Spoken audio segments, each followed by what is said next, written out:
All right, the polls closing in less than 3 hours, and voter turnout is said to be very high. The White House already trying to distance itself from a possible loss in Massachusetts. Rahm Emanuel saying it's Coakley's fault if she loses. So, with losses in New Jersey, losses in Virginia, and potentially a Mac Daddy loss in liberal la-la land, is the Obama legacy already that of a loser? Let's ask liberal talk show host and friend of ours, Leslie Marshall. Leslie, what about it? Boy, it seems like everywhere he campaigns, he stumps. He ain't helping out too much. What's your take? Well, my take is if that's how we're looking at it, then wow, George Bush should just put an L right up here going back. But let's get in the present. Actually, it is not, in my opinion, the president's responsibility to get people elected in their states. I am born, bred, and raised in Massachusetts, and after they smacked my bottom, I had to sign Democratic papers and that I would worship and vote for the Kennedys.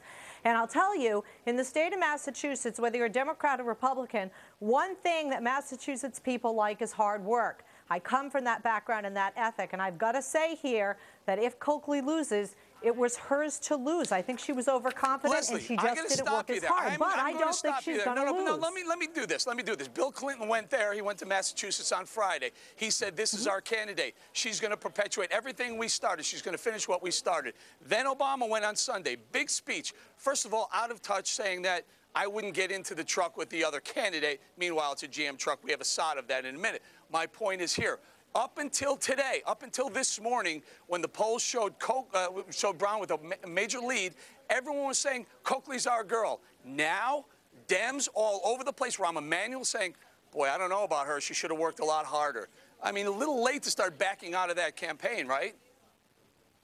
I don't think it's backing out of the campaign. I'm not. I support her, and if I were voting in the state of Massachusetts, I would vote for her. But I still call it like I see it, and she should have worked harder. I agree with Rahm Emanuel, and I think whether you're a Democrat or Republican, you can't take it for granted, even if the polls show that you have a huge lead, because as you see, you never know what's going to happen when the fat lady gets up to sing, although she has not sung yet, and I'm still confident that Ms. Coakley will be victorious in Massachusetts. And I really hope, not only because I am a liberal Democrat and I am a woman, but I also hope for the in the spirit of paying homage to Ted Kennedy in the state of Massachusetts, if nothing else. But you have to look at the reality, and the reality is you have a Republican that was dressed in Democratic clothing named Mitt Romney, who put together a health care plan in Massachusetts that many people in my family are complaining about, and a lot of people in Massachusetts may want change because of that. Leslie, let me talk about this for a second here. You know,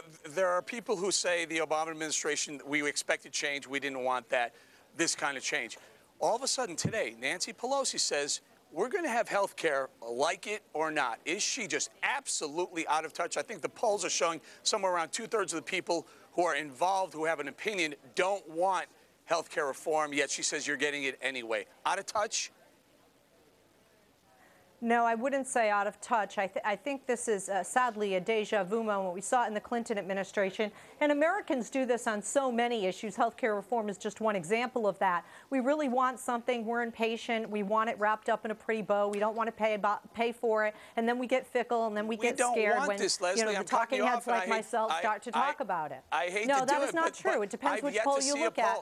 No, Americans want health care reform if there's a public option. Without a public option, and I would agree with those people, it is not a reformation of the current health care system. And I don't think that Ms. Pelosi or anyone else in Washington should work so hastily to get this done. This is a long time in the making of need for reformation, and I believe that they should work slowly and cautiously and not have something watered down just to get something passed. And I'm a liberal Democrat saying that. Yes or no answer on this. If you're running for Congress in a couple of months, would you want Obama campaigning for you, yes or no? Yes. Oh, no. All right, Leslie Marshall. Joe I Wilson, said yes. you Don't change my words. I think you're lying. I think you're telling me a little fib there. Leslie Marshall, thanks for joining us today. I don't lie. I don't All right, lie. listen, by the way, Cavuto, special tonight.